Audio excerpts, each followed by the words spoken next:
datang di channel Educam Ganesha. Sebelum mulai, mohon diperhatikan 3 hal berikut.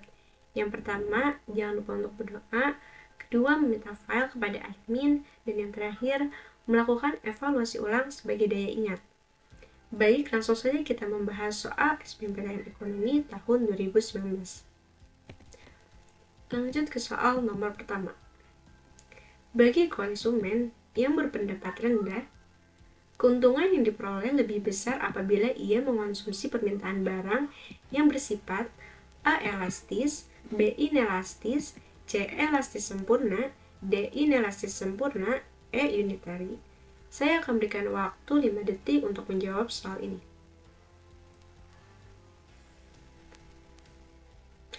Untuk nomor 1, jawaban yang betul adalah A. Elastis. Barang yang bersifat elastis adalah barang-barang yang mewah, sedangkan barang inelastis adalah barang-barang yang bersifat pokok. Bagi konsumen yang berpendapatan rendah, kemampuannya hanya bisa mengonsumsi barang inelastis atau pokok.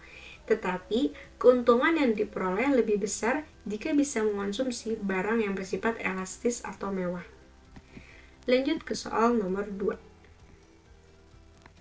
Laba akan maksimum apabila perusahaan berproduksi pada tingkat output di mana A. Biaya total atau TC adalah minimum, B. Biaya per unit atau rata-rata adalah minimum, C. Penerimaan marginal atau biaya marginal, D. Penerimaan total atau TR adalah maksimum, E. TR lebih besar dari TC.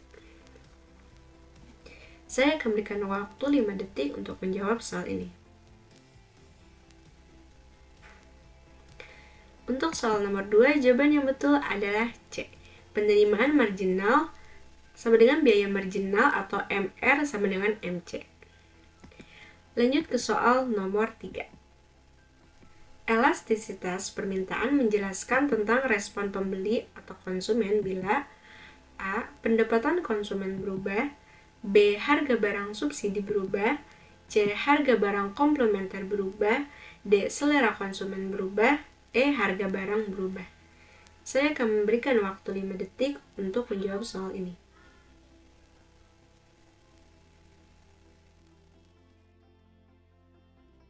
Untuk soal nomor 3, jawaban yang betul adalah E. Harga barang berubah. Elastisitas permintaan adalah perbandingan perubahan persentase jumlah permintaan akibat perubahan persentase harga. Hasil elastisitas permintaan akan berlaku berbanding terbalik. Jika harga barang naik, maka jumlah permintaan barang akan berkurang. Begitupun sebaliknya. Lanjut ke soal nomor 4. Kenaikan upah minimum regional akan menyebabkan kecenderungan kurva penawaran barang manufaktur A. Bergeser ke kiri atas, B. Bergeser ke kanan bawah, B. Bergeser ke kanan bawah, C. Tidak mengalami perubahan, D. Bergerak sepanjang kurva penawaran, E. Tidak ada hubungannya. Saya akan berikan waktu 5 detik untuk menjawab soal ini. Untuk nomor 4, jawaban yang betul adalah A. Bergeser ke kiri atas. Kenaikan pendapatan menyebabkan kurva penawaran bergeser ke kiri atas. Hal ini disebabkan produksi barang berkurang akibat kenaikan pendapatan tersebut. Lanjut ke soal nomor 5. Diketahui fungsi tabungan S sama dengan 0,25Y dikurang 10 dan investasi atau I sama dengan 20. Jika tabungan sama dengan investasi, pendapatan nasional dalam miliaran sebesar A. 150, B. 120, C. 110, D. 100, E. 90. Saya akan berikan waktu 5 detik untuk menjawab soal ini.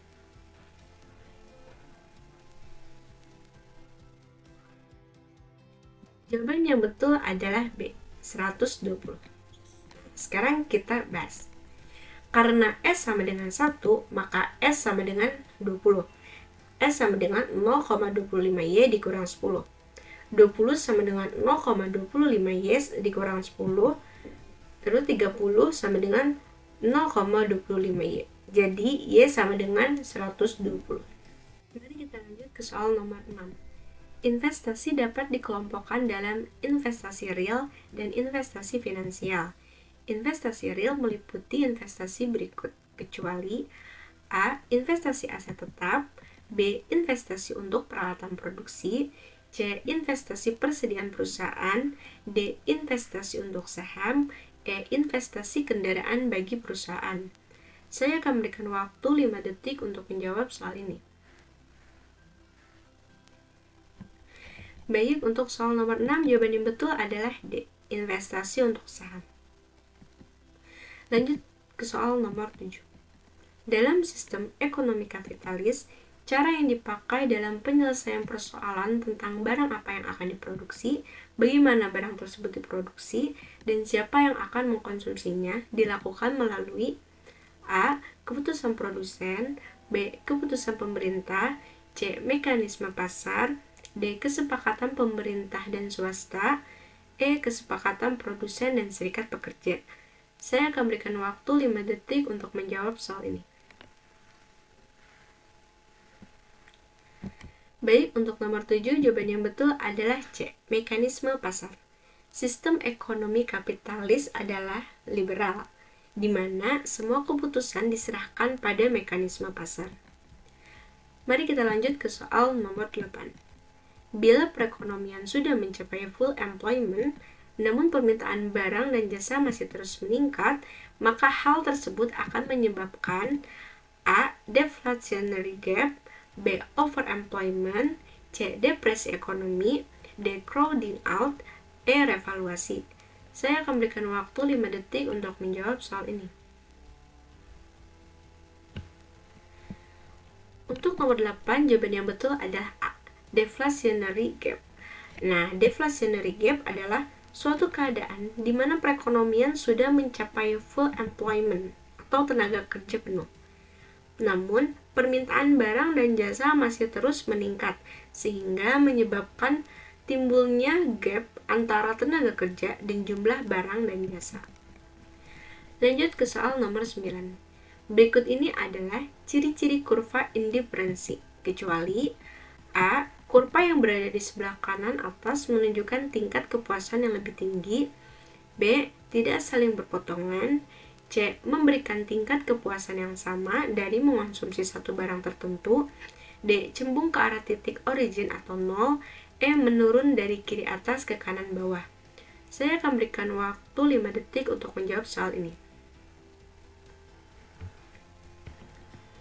Baik, untuk nomor 9, jawaban yang betul adalah A.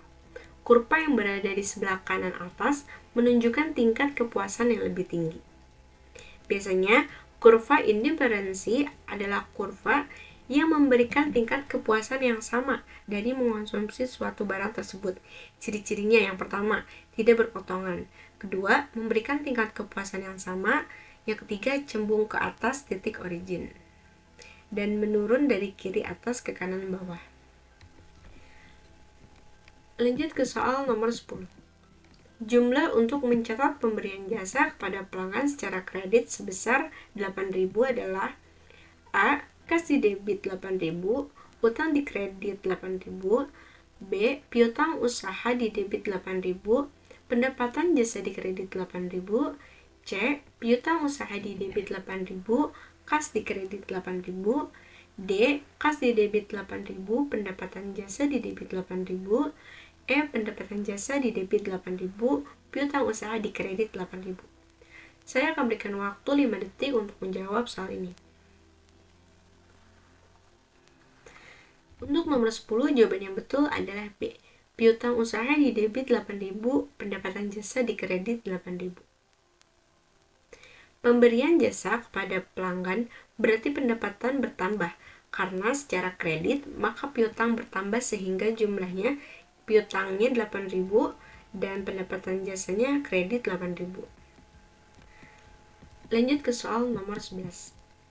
Selama tahun 2014, PT Kirana menghasilkan pendapatan sebesar 45 juta, memiliki total biaya sebesar 25 juta, dan membeli aset atau aktiva sebesar 5 juta, dan membayar dividen sebesar 3 juta. Laba bersih PT Kirana pada akhir tahun sebesar A. 45 juta, B. 28 juta, C 20 juta, D 17 juta, E 15 juta. Saya akan berikan waktu 5 detik untuk menjawab soal ini.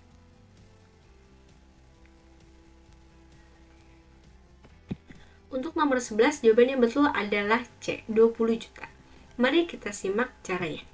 Maka laba bersih PT Kirana diperoleh dari total pendapatan dikurang total biaya. 45 juta dikurang 25 juta sama dengan 20 juta. Lanjut ke soal nomor 12. Negara maju cenderung memiliki marginal propensity to consume atau MPC lebih besar daripada negara sedang berkembang, sebab negara maju memiliki angka pengganda investasi lebih besar daripada negara sedang berkembang. Hubungan antara pernyataan dan alasan di atas adalah A. Pernyataan benar, alasan benar, keduanya menunjukkan hubungan sebab akibat. B. Pernyataan benar, alasan benar, namun keduanya tidak menunjukkan hubungan sebab akibat. C. Pernyataan benar dan alasan salah. D. Pernyataan salah dan alasan benar. E. Pernyataan dan alasan keduanya salah. Saya akan berikan waktu 5 detik untuk menjawab soal ini. Untuk soal nomor 12, jawaban yang betul adalah B. Pernyataan benar, alasan benar, namun keduanya tidak menunjukkan hubungan sebab akibat.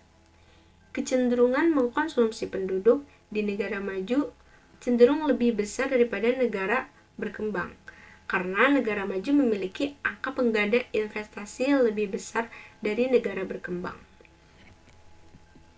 Lanjut ke soal nomor 13. Kebijakan moneter dapat dilakukan melalui operasi pasar terbuka, sebab operasi pasar terbuka yang dilakukan dengan menjual sertifikat BI akan menambah jumlah uang beredar. Hubungan antara pernyataan dan alasan di atas adalah A. Pernyataan benar, alasan benar, keduanya menunjukkan hubungan sebab akibat. B. Pernyataan benar, alasan benar, namun keduanya tidak menunjukkan hubungan sebab akibat. C. Pernyataan benar dan alasan salah. D. Pernyataan salah dan alasan benar. E. Pernyataan dan alasan keduanya salah. Saya akan berikan waktu 5 detik untuk menjawab soal ini. Untuk nomor 13, jawaban yang betul adalah C. Pernyataan benar dan alasan salah. Kebijakan moneter adalah kebijakan untuk mengatur jumlah uang yang beredar, dapat dilakukan dengan operasi pasar terbuka. Jika pemerintah menjual sertifikat BI, akan mengurangi peredaran uang. Jadi untuk nomor 13, jawaban yang betul adalah C. Pernyataan benar dan alasan salah. Lanjut kita ke soal nomor 14. Perhatikan pernyataan berikut. 1. Kebebasan, 2. Kemakmuran, 3. Kemandirian, 4. Kecukupan. Keberhasilan pembangunan suatu negara akan menjadikan masyarakatnya mampu memenuhi kebutuhan-kebutuhan dasar. Nilai inti pembangunan yang berkaitan dengan pernyataan di atas adalah A. 1, 2, dan 3 benar, B. 1 dan 3 benar, C. 2 dan 4 benar, D. 4 saja, E. Semua jawaban benar. Saya akan berikan waktu 5 detik untuk menjawab soal ini. Untuk nomor 14, jawaban yang betul adalah C. 2 dan 4. Indikator keberhasilan pembangunan suatu negara antara lain yaitu kemakmuran dan kecukupan. Mari lanjut ke soal yang terakhir, yaitu soal 15. Perhatikan pernyataan berikut. 1. Penerimaan marginal sama dengan biaya marginal. 2. Harga berada di atas biaya marginal. 3. Perusahaan menikmati laba normal. 4. Biaya rata-ratanya minimum. Perusahaan pada pasar persaingan monopolistik akan mencapai keseimbangan jangka panjang pada saat A. 1, 2, dan 3 benar, B. 1 dan 3 benar, C. 2 dan 4 benar, D. 4 saja, E. Semua jawaban benar. Saya akan berikan waktu 5 detik untuk menjawab soal ini.